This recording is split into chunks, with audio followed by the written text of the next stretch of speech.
All right, we're on a roll, Robert, with this Airbnb stuff, and we're going to bring it now to Toronto, where there's workarounds for this whole short-term rental arrangements. Robert, on this episode of Real Estate Chat with Yonder, Perez.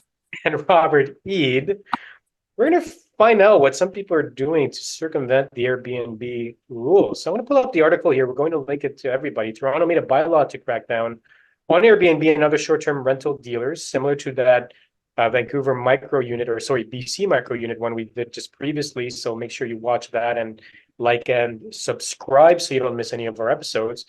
Companies are instructing investor owners how to evade the rules. So lengthy article here, but we're going to lean on Robert's expertise and having read and digested this article. What are these companies saying? Well, then they're in the service of showing people who own units that they want to offer on a short-term rental basis, which means maximizing their income from it, how to do it. And they say, but there's a bylaw in place in our municipality. These are municipality bylaws. It's different in Markham, it's different in Mississauga, it's different in Toronto. However, the city of Toronto, in their bylaw, said you must register. You must be a provider. You must register, just like if you want to run a chip truck, you got to register for it as well. And then they want to make sure that you comply with their regulations by making sure that you are the owner. And the way they verify that you are the owner is they look at your driver's license. And so you have a driver's license that says you live at XYZ, unit 404, then that's all the checking they do. They give you a license. They say you're a registered short-term rental landlord, and away you go.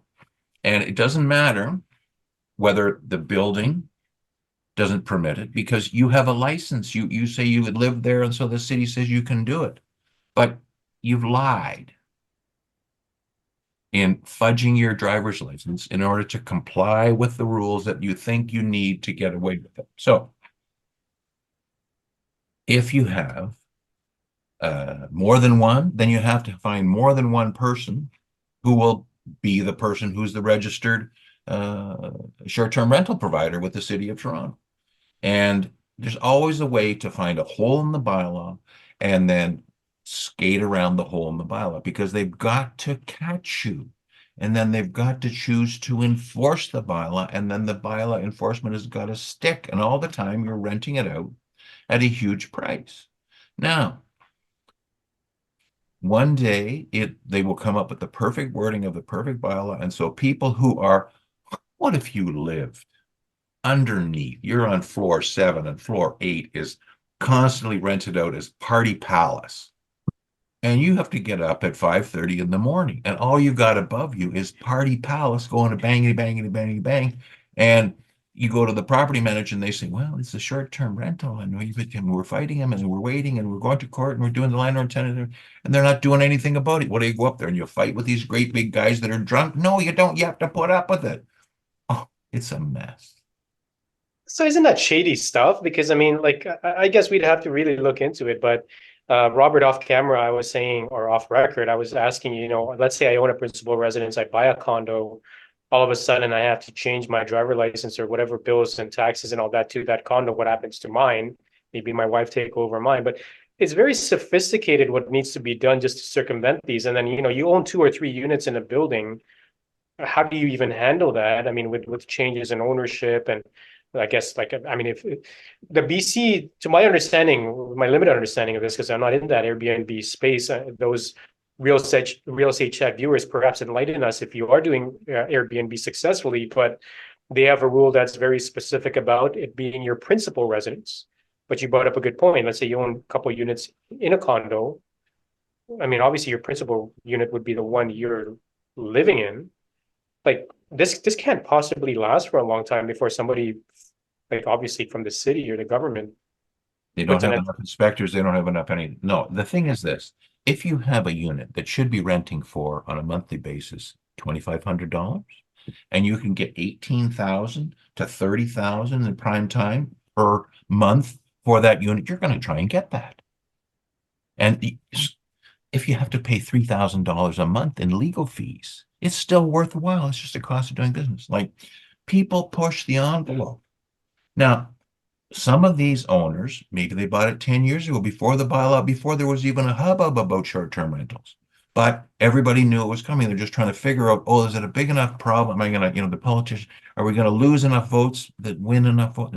What should we do? And they took a long time and they came up and who else has done it? 17 other states, all of Canada, they're trying to find out what they should do with this. So this is a commercial use in a residential. That's the bottom line. It's not providing rentals. It's not denying people rentals. It was bought for that purpose. It's now been dedicated for that purpose. So that businessman is in contravention of the law. Do we sympathize with him or her? Or do we say, tough beans, rent it out on a monthly basis? They have had to get a license through some sort of monkey business subterfuge, or, and obviously you can see my point of view on this is that I don't favor it.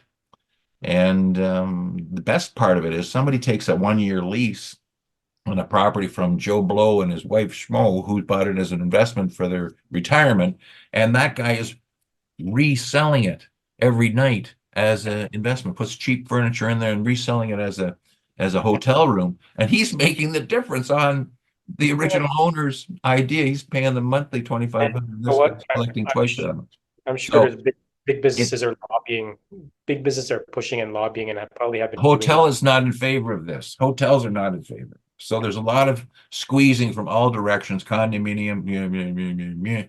So it's going to be, it's again, it's a municipal problem.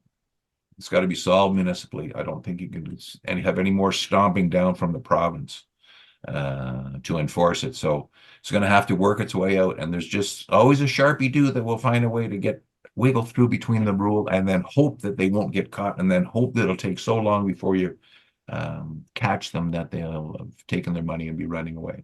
Before you get tempted in the next real estate boom to scoop up a whole bunch of units because you've got extra money laying around, make sure you understand the dynamics of what's going on with the short-term rentals, long-term rentals. I mean, you just have to go to social media and see how lucrative this business is.